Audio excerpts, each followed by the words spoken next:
From adoring stadiums to jail cells, from wealth and luxury to near-death experiences.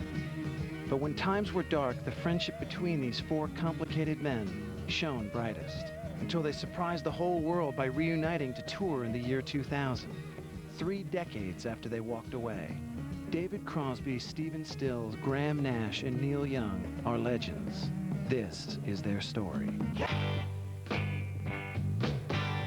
The first time I saw Neil, I was going across Canada on this tour with this little folk group, and he was doing exactly what I wanted to do when I got back, was to get a great rhythm section and play folk songs on an electric guitar.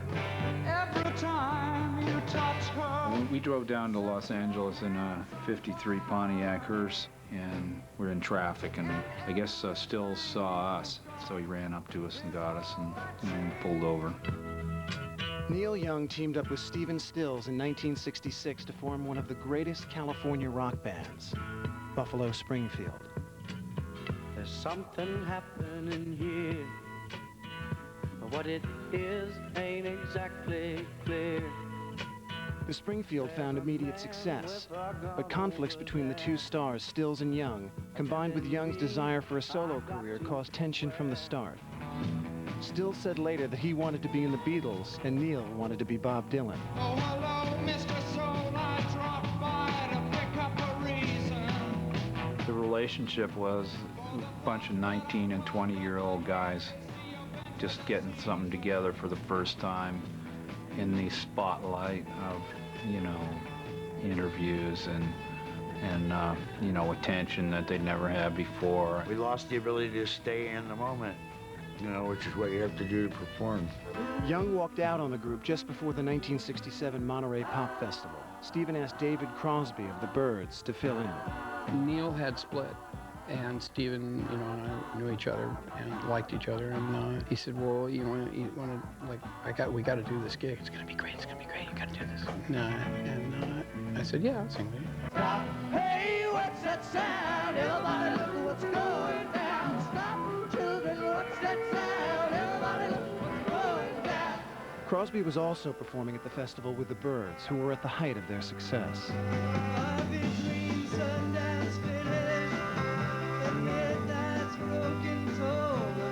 Crosby was having troubles with his bandmates, Chris Hillman and Roger McGuinn, troubles that were magnified by his performing with Buffalo Springfield.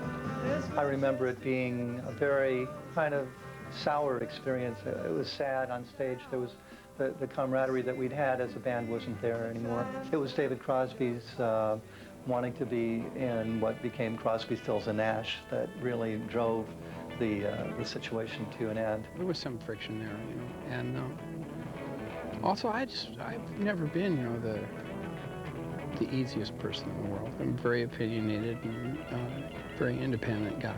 8 miles high, and when you touch down. They said, you know, we'd rather do it without you.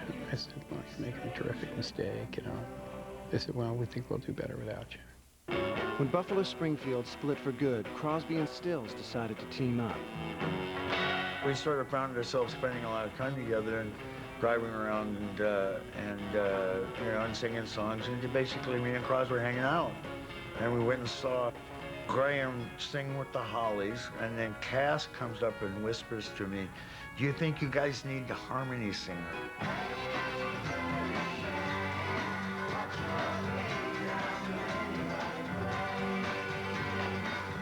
Cass Elliot of the Mamas and the Papas introduced David and Stephen to the English pop star Graham Nash. Graham had been a member of the Hollies since the early 60s. But by 1968, he was beginning to feel the limitations the group was putting on him.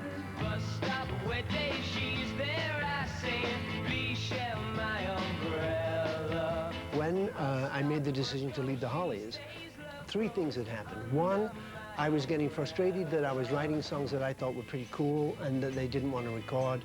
Secondly, they wanted to do an entire album of Bob Dylan songs in a kind of Las Vegas horn section, swing band kind of thing. And the third thing is that I'd actually been befriended by this teddy bear called David Crosby.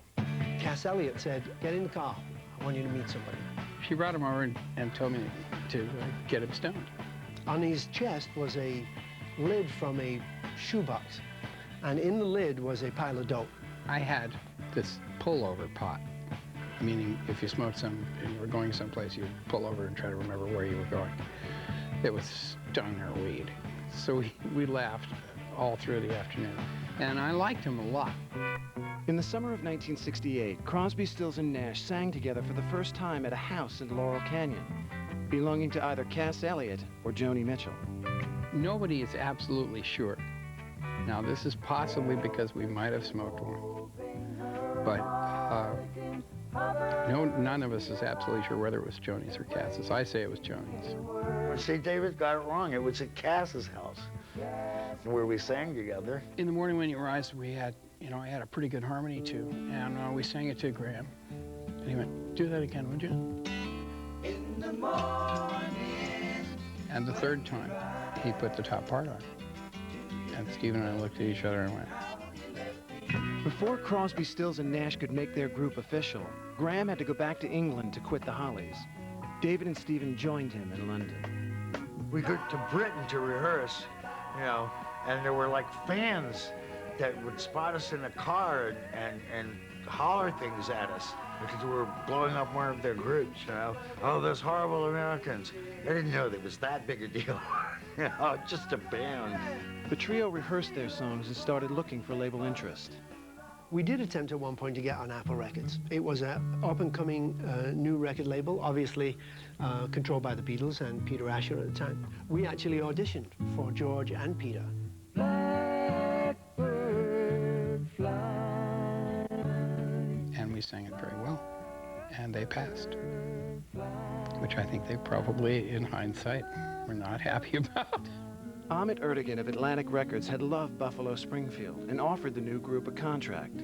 Crosby, Stills, and Nash settled in Los Angeles to record their first album. We knew that we were doing something really unusual. We knew the songs were really good. And we were totally thrilled. And it was the year of the guitar player, you gotta understand. This was a year when Clapton and Hendrix and Jimmy Page and people like that were it, and for us to come out from left field with this, three-part harmony and a lot of acoustic stuff, it was a pretty unexpected thing. It was great. In May of 1969, the band released their debut. Sweet Judy Blue Eyes and Marrakesh Express were AM hits. FM radio played the entire album. The music of Crosby, Stills, and Nash became the sound of the counterculture. Within a few months, David, Stephen, and Graham would be more famous than they had ever been with their previous bands. They had never performed live when an offer came in to appear at a summer music festival in upstate New York. Crosby, Stills, and Nash said yes. Their performance at Woodstock would change everything. In the summer of 1969, Crosby, Stills, and Nash released their first album to immense critical and commercial acclaim. Then it was time for the group to tour. Stills had overdubbed lead guitar, keyboards, and bass on the album. They would need other musicians to perform the songs on stage.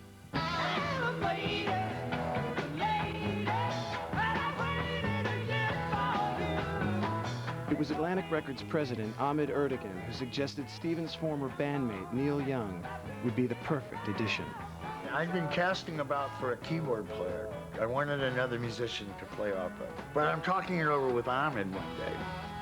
And Ahmet says, "Why don't you get Neil?" And didn't we just go through this? Stephen decided that Ahmet was right. David and Graham were not so sure. We had an interview with Neil in Greenwich Village on Bleecker Street.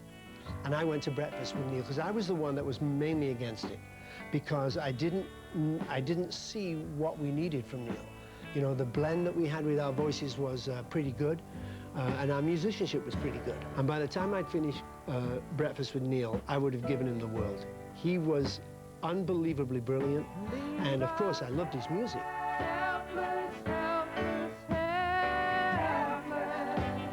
The bottom line was, if you listen to Neil's songs, how are you not going to invite him in?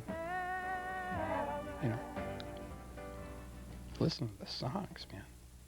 Good Lord. I'd ask him to join the group if I had 25 people in it.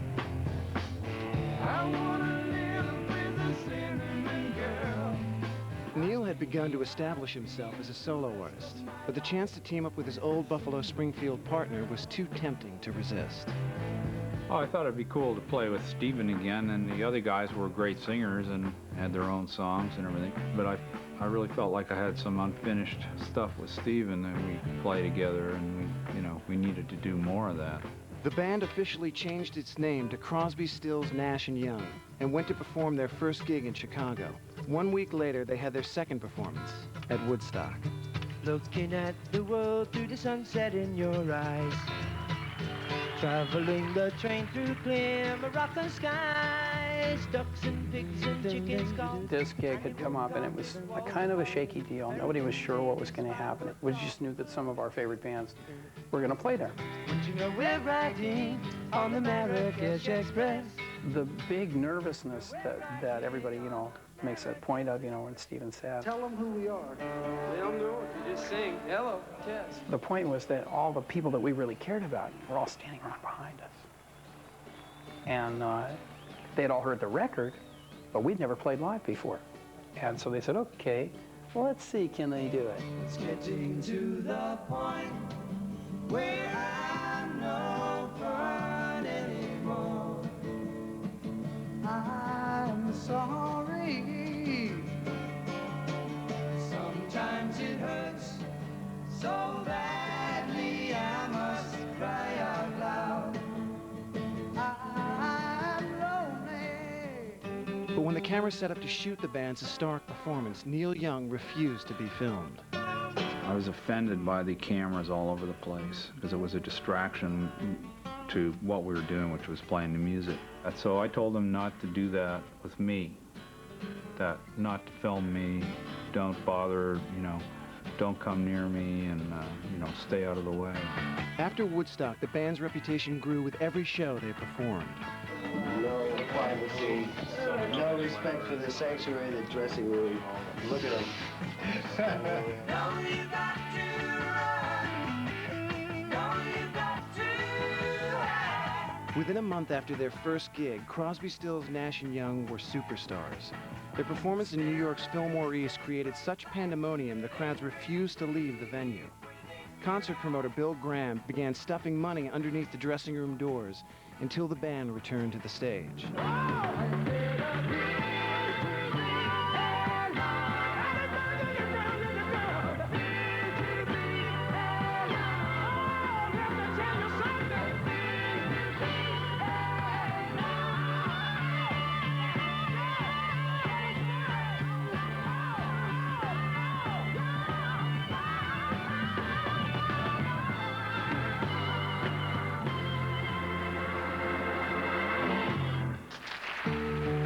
In September, the group went to San Francisco to record an album, but the mood had changed. 4 and 20 years ago, I come into this life, the son of a woman and a man who lived in strife. He was tired of being poor. David suffered a huge loss when his girlfriend Christine Hinton was killed in a car accident. When I made Deja Vu, I was very sad. My girlfriend had just been killed, and a lot of the time I would come into the studio and just sit on the floor and cry. I wasn't very together. I'm amazed that we did as good a work as we did. The band managed to finish their album, but it was a tough time to begin the longest tour any of them had ever been on. You who are on the road must have a code that you can live by. Deja Vu was released in March of 1970 at the same time the Beatles broke up. CSNY were rock's new superstars. Their singles Woodstock, Our House, and Teach Your Children were all over radio. They were the symbol of peace and love, except between themselves. Well, there was one time in Denver where we had some trouble about rehearsals or something, and they had booked a tour, and once again, that never really works for us, because the first day we were rehearsing with a new bass player. Once we got to know the guy and started playing with him, it was great. So there was a big fight around then. We used to fight a lot, sort of like a hockey team, The puck's flying around, and Neil tells this great metaphor. playing hockey. The team's really clicking and everything, and then all of a sudden the gloves are up and they're all fighting, and then they pick them back up and they go back to playing hockey again. It's kind of like that.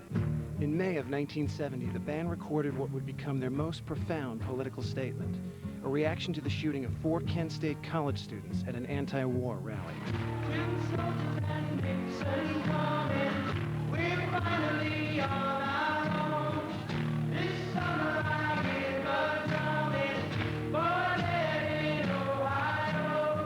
I was at this house in a canyon on the California coast. Crosby came up and he had the magazine with the Kent State killings cover on it. And I'd heard it on the news, but Crosby always has a way of bringing things into focus. That's what really woke me up to, that there was something going on there that I had some thoughts about. We started writing a song. And when it was done, I called Nash, I think, and said, get the studio. Get any studio. Get it now. We're on our way. And we cut it, and it was out in a week.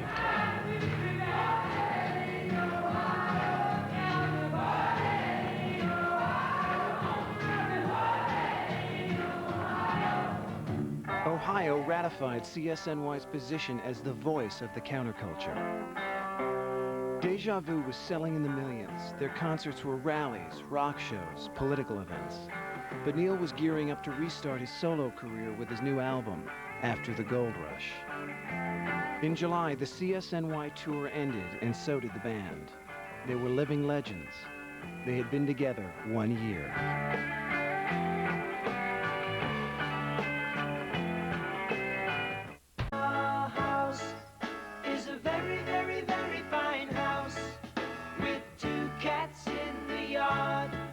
At the end of 1970, Crosby, Stills, Nash & Young had become the biggest band in America.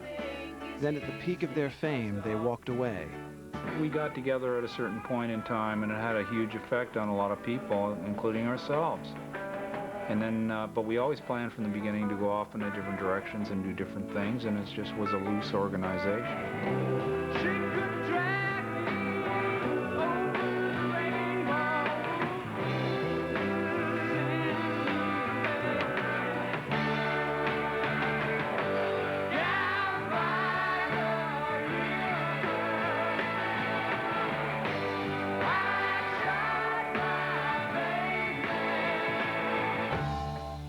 By the time the live album 4-Way Street was released, Crosby, Stills, Nash & Young were all making solo records. When we started, we used our own names because we intended to continue with solo careers. All of us. And every time we did it, they'd say, oh, they broke up. We were never together. I thought that was kind of cool, to give ourselves, you know, some air. And that's why we used all of our last names. If there was any plan at all, that was the only one. In the aftermath of CSNY, all 4 had hit solo albums.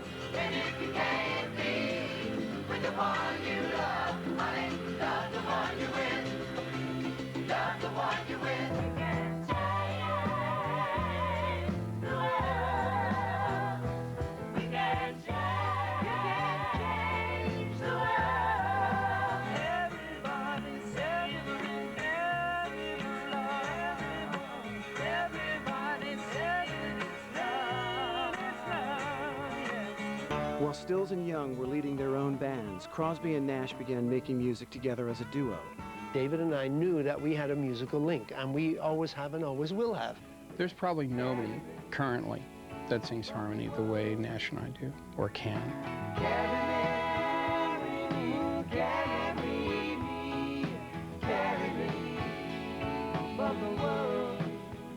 It was easy to make music with David because we think so similarly. It was a joy. We had great songs, starting with the first Graham Nash David Crosby record. Young's solo music propelled him to the top of the charts. In time, his association with Crosby, Stills, and Nash began to seem like a brief side trip in what was always essentially a solo career. All the people that I play with, they all know me, that I'm moving along and that I may not stay forever and that I might be back. And, you know, as long as everybody knows that from the beginning, it's great to see everybody, and change is good for music, so real musicians understand that, and they don't worry whether you're playing with them this year or not. I wanna live, I wanna give. I've been a miner for a heart of gold. The only one of us who's gone off on his own and been really successful is Neil, and he's done that brilliantly. In 1973, Neil was on the road when he called on David and Graham to join him. After the tour, the trio contacted Stephen, and they all ended up in Hawaii. They began recording new songs, going so far as to shoot an album cover photo. But the reunion was not to be. When people plan things for us to do, thinking that, oh, what a great opportunity, sometimes it didn't work out, you know, because we weren't looking at life that way at that time. Wind blowing through my sails. The relationship between Crosby, Stills, Nash and Neil is very much like a frozen pond. The ice gets a certain thickness, and if you wait long enough, it will bear your weight. But if you put too much weight on it, you'll go through. The four musicians scrapped the album, but agreed to tour. The demand for tickets was enormous. For the first time ever, a rock group would do an entire tour of football stadiums. So we change partners, time to change partners again. The tour was a huge success. When it was over, the group convened in Los Angeles to make an album. Shortly after the recording began, Neil disappeared. We started it, we cut 2 tunes. Neil said he'd show up the next day. Never saw him again. Everybody has to feel it at the same time for it to really be what it is. I mean, I think it's really great that people have wanted CSNY to be together over the years, and I think that's a testimony to that it was worth it when we did get together. But you have to want to. After those sessions fell apart, the band members went their separate ways. Move along quick, it furthers one to have somewhere to go. Prejudice is slick when it's a word game, festers and grows. A year later, Stephen was on tour with his own band when Neil showed up. After years as being part of Buffalo Springfield and CSNY, Stephen and Neil began recording as Stills and Young. We make lots of room for each other, and we listen to each other, and there's little spheres of influences, you know, and Neil and I have a way of saying things in 3 sentences that it might take him and David all day to get to. Stephen and Neil have a special chemistry the same way that Nash and I do.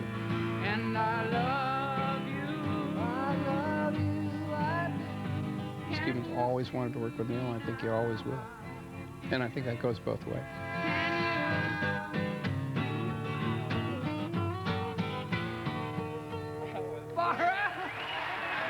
After recording a few songs, Stills and Young invited Crosby and Nash down to Miami to join the sessions. Once again, talk of a CSNY album and tour began. But David and Graham had signed a deal with ABC Records and had to finish an album for them first. They left Miami to finish the Crosby-Nash album, Wind on the Water, and in their absence, Neil and Stephen erased their vocals from the recorded tracks. David and Graham were hurt and angry. Neil and Stephen released Long May You Run by the Stills Young Band and went out on the road. We've been through some things together. It was a great record, and then the tour got going along pretty good, and we were moving so fast, though, there was no time to rehearse up anything new, so the set never changed. After a few weeks, Neil quit the tour. He left Stephen a telegram that said, "Funny how some things that start spontaneously end that way. Eat a peach, Neil." Neil's sense of humor, it certainly wasn't.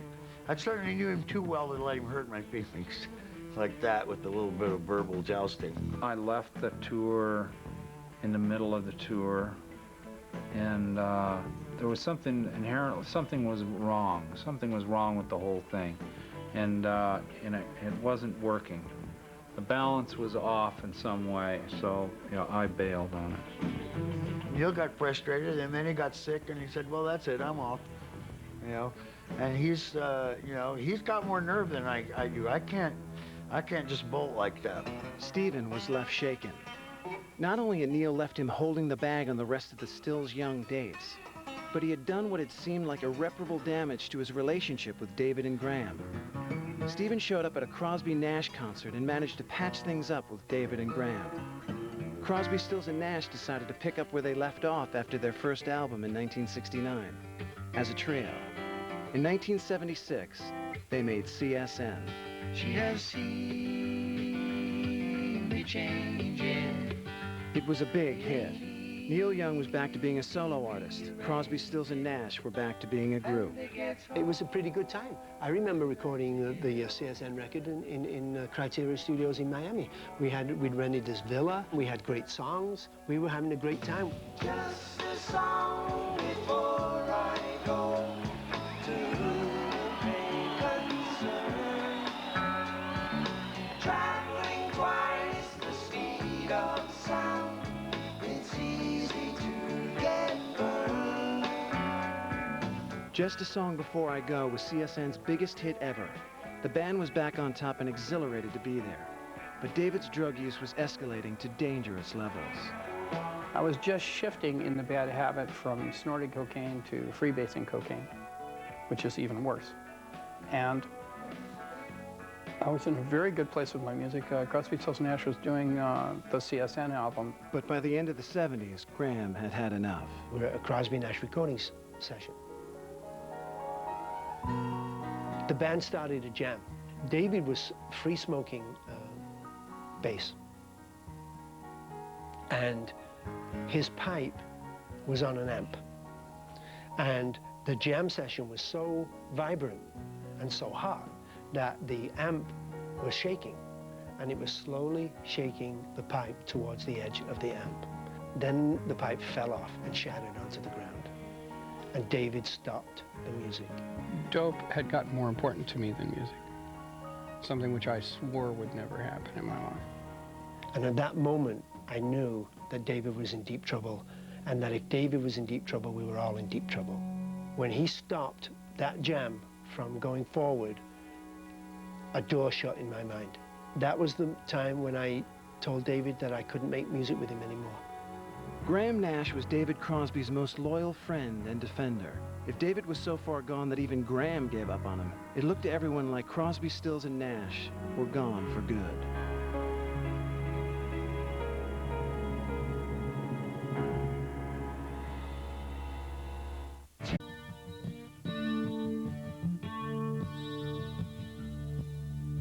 In 1981, Crosby, Stills and Nash were divided again, this time because of David Crosby's drug addiction. Stephen Stills and Graham Nash decided to record a duo album. Basically, David was completely out of it. Stephen and I had a lot of music to make, so we decided that we were going to make music without David. Graham and I were we're just gonna make a Stills Nash record. It's the only combination we haven't done. Can't blame him, man. That was right near the end of my drug use days, and I was about as dysfunctional as a human being could be and not be dead. We handed it into Atlantic Records, and they said, no, we want a CSN record. I said, there is no Crosby, he's gone. He said, well, we don't want the record. So now we're $600,000 in a record out of our own money, right? And I talked with Stephen, I said, what should we do? And then we had to make room for Dave, you know, and he changed some things that I really wish he hadn't, and then there were some other things that were great additions. It came out much better than it should have.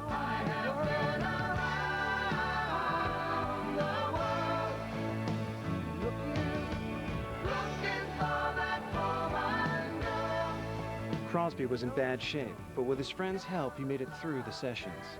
The finished album included a song by Graham that documented how he felt about the whole saga of Crosby, Stills, Nash and Young. Wasted on the Way, I wrote as a reaction to the amount of time that me and David and Stephen and Neil have wasted over the years. We have made a lot of good music, I'm not denying that, but we have wasted a lot of time. We have wasted a lot of love, and we have wasted a lot of life. So much water moving underneath the bridge. Let the water come and carry us away. The fact that I turned it into a hit record is almost silly, considering what it's really about. Between 1982 and 1985, David was arrested 5 times on various drug and weapons-related charges, but his habit persisted. The trio toured on and off, whenever David was well enough. He always tried to be there 100%. And he didn't always make it, but I do believe that the compensation factor of me and Stephen wanting to be stronger and better because our partner was hurting equaled everything out to me. In 1985, Crosby, Stills and Nash had a bittersweet reunion with Neil Young at Live Aid. Find the cost of freedom, buried in the ground. There are a lot of times that I would rather not remember. That one wasn't the worst of them. There were other times that were much worse. But, you know, there were a lot of times when I did not do anywhere near what I'm capable of doing. Young tried to help Crosby as others had. It was no use. He came up to my house in Mill Valley and said, listen, man, I know you're kind of scared to go to the hospital and all that, but why don't you come down to my place? You can kick all this stuff there. And he took the time out to try and help save my life. You know, we all care about each other a lot. Neil offered to do another CSNY album if David managed to clean up. Instead, David went on the run from the police, ending up on his boat in Florida. When he was on the boat, contemplating escaping, and therefore never coming back into American society and being a fugitive at large, a federal fugitive, running out of food, running out of money, the decision that he made to walk off his boat into the nearest FBI office was the point at which David recognized that he desperately, desperately needed help. In December of 1985, David turned himself in and was extradited to a Texas prison. I prayed for him as much as I do. He got through it, and then, well, facing the inevitable, and then he got through it. I don't want to be the recovery poster boy. I'm not. I'm one of the lucky few that, you know, was given a chance to get away from it and did. And it took a year in prison and a hell of a lot of meetings and a lot of help from my friends. In 1986, David emerged from prison clean and sober. Neil kept his word and the quartet regrouped to record American Dream. As a gesture of friendship, it was wonderful. But musically, it was not the triumphant reunion fans had waited 16 years to hear.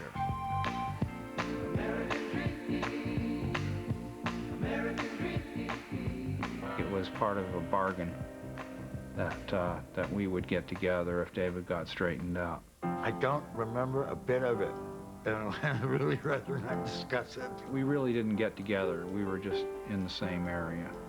It didn't work for more reasons than I can count. Valiant effort, but it didn't work. CSNY did not tour in support of American Dream. Young went back to his solo career, and Crosby, Stills and Nash returned to the road.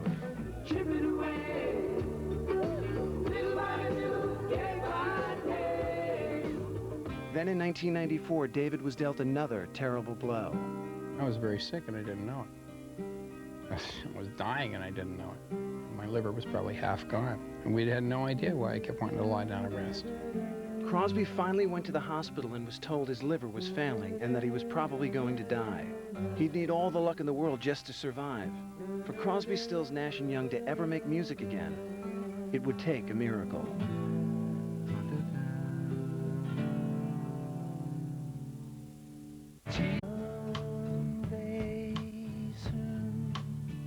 In 1994, the future of Crosby, Stills and Nash was in doubt, as David Crosby's health was in serious decline. And I went to UCLA. They sat me down and he said, David, what the deal is you have hepatitis C, and your liver is just about destroyed, and you're going to die unless you get a transplant fairly soon. And he put me on the list, and we started to wait. David's friends stuck with him through his ordeal, with Graham Nash keeping vigil at his bedside.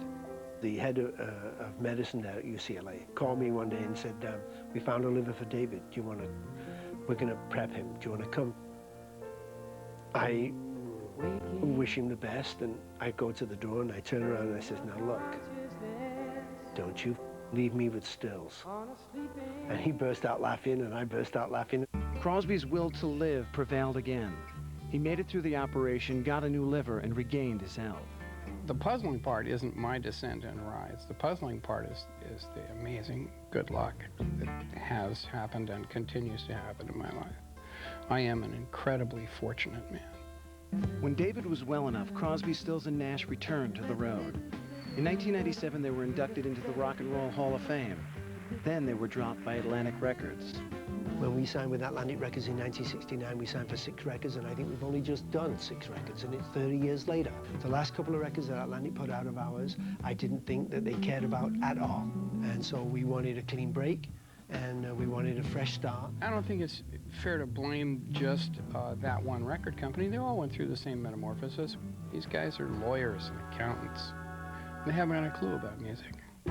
Crosby, Stills, and Nash decided that they wanted to make new music with or without a new record deal. In 1998, they put up their own money and began recording. Then Stills got a call from Neil Young, who was working on a Buffalo Springfield box set. The two old friends got together at Neil's ranch to listen to the tapes of their first band. Basically, we were reliving our childhood, and I played him this new song that I was working on and asked him if he would come down and help David and Graham, and I, cut that. I thought that was a cool idea, so a few weeks later I went down there, and I actually didn't even call him. I just waited till I was well on my way down there and then called him from a roadhouse. Young began recording with Crosby, Stills, and Nash, and soon they had more than an album's worth of material. I go, Neil, this is not you guesting on a CSN record anymore. What are we doing? He said, well, looks like we're heading into a CSNY record, doesn't it? Looking forward, all that I can see is good things happening to you and to me. The third studio album by Crosby, Stills, Nash & Young was released in the fall of 1999. The group had made one album in the 70s, one in the 80s, and one at the end of the 90s. They called it Looking Forward. It speaks to everything that I'm feeling. I want to look forward. I've done enough explaining what we did wrong in our middle years. And I'm looking forward to how much fun we're going to have rediscovering the joy of being together. CSNY agreed to tour for the first time in 25 years, but the dates were put on hold when Graham Nash broke both of his legs in a freak boating accident. I must tell you that as a musician, this was one of the strangest sounds I ever heard when I broke my legs. And I thought, I've really hurt myself here. I did not think about the tour. I didn't think about anything. Graham had been sailing with his family when a storm came up. He was thrown in the air by the waves. When he landed back in the boat, he shattered his legs. It was a 2-hour journey back after the accident on the boat to port. And the way that I dealt with it was I chose to ignore everything below my waist.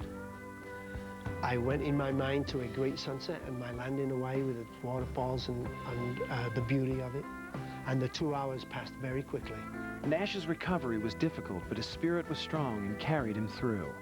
The year 2000 brought another medical surprise from David Crosby, but this time it was a happy one. The man who came back from near death by drugs in the 80s and liver disease in the 90s was revealed to be the secret birth father of the children of singer Melissa Etheridge and her partner Julie Cypher. Crosby told an amazed world, "Fatherhood is the wildest ride I've ever been on," and that's saying something. Crosby, Stills, Nash & Young had beaten the odds so many times, it would be hard to ever count them out again. In spite of all their battles, all their talent, and all the temptations that came with success, in the long run, the music they made and the love between them was always strong enough to bring them back together. We are more compassionate with each other. We're more understanding of our own weaknesses and strengths. We are more sensitive. Nash is a gentleman. And I would have always put him at the center of the group.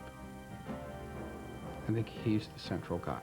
Graham, he's really great in the studio, and he works really hard to keep things going, keep things organized. Stephen, explosive, brilliant, passionate guitar player, musician, singer, writer. How can you compete with Stephen Stills? He's a great musician. You can't compete. You can't compete with Neil. Neil's a brilliant, deep guy, but a huge creative force, and he changes the chemistry. Me, I'm kind of a lunatic.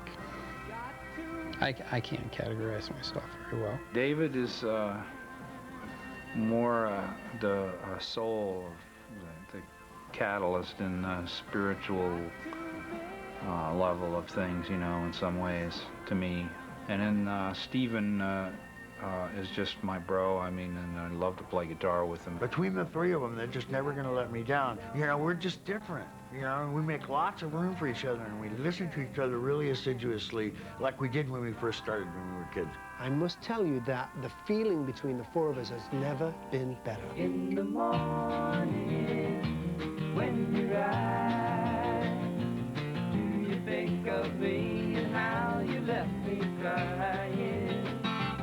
Are you thinking of telephone and the managers and where you got to be at noon? You are living a reality I left years ago. It quite nearly killed me. In the long run, it will make you cry, make you crazy and old before your time. And the difference between me and you, I won't argue right or wrong, but I have